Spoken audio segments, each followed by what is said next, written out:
अरे देवा, काय हो नाना, एवढे उन्हाचे कुठे गेले होतात? माईंना जर कळलं ना तर मला ओरडतील त्या. तिला कळलं तर ना. अहो पण रोज फोन असतो अर्थूचा आणि तिला मिनिटाची कॉमेंट्री द्यायला लागते. इकडे काय घडतंय हे सगळं कळल्याशिवाय झोप नाही येणार दोघींना तिकडे. टोपी गॉगल सगळा सरंजाम होता ना. ते ठीक आहे हो नाना, पण गेला होतात कुठे?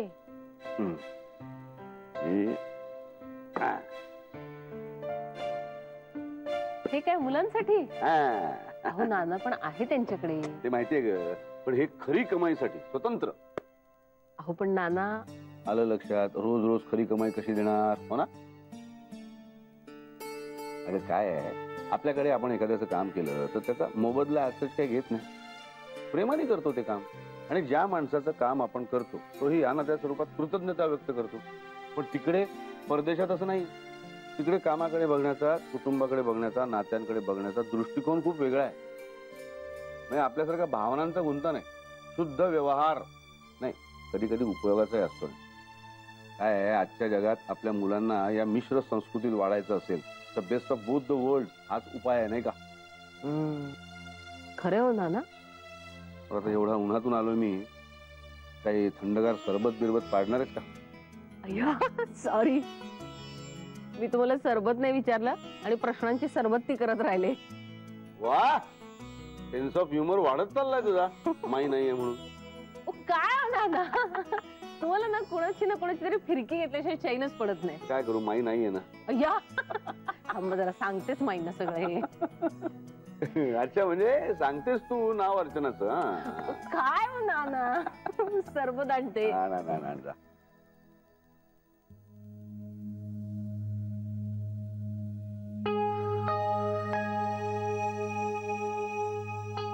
अरे वा, सबमिशन झालेली दिसतात सगळी कम्युनिकेशन वरची.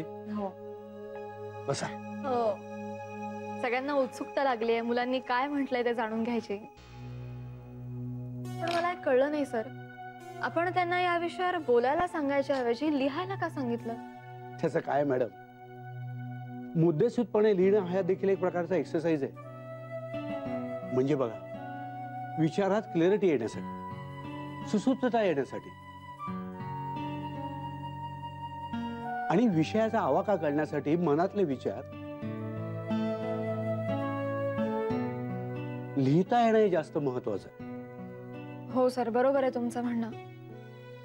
आणि आजची मुलं ना लिहिण्याचा कंटाळा करतात, त्यांना मेसेजिंगच्या भाषेत लिहिण्याची सवय झाली. बघा, पटलं ना तुम्हाला पण? हो सर.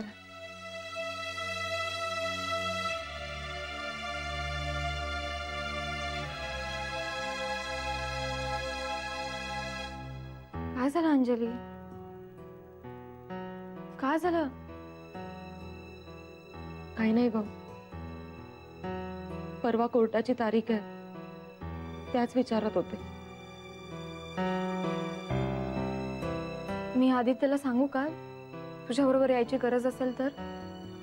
नाही अगं, ठीक आहे.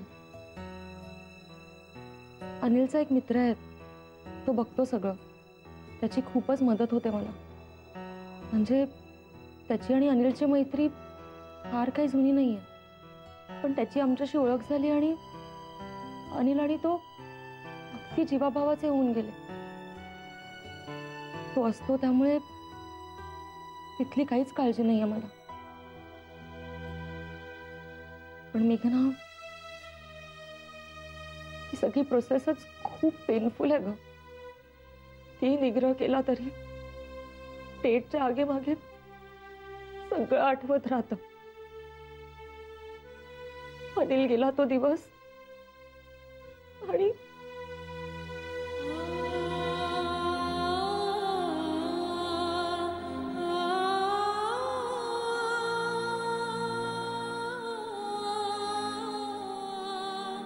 सॉरी, मी आलेच.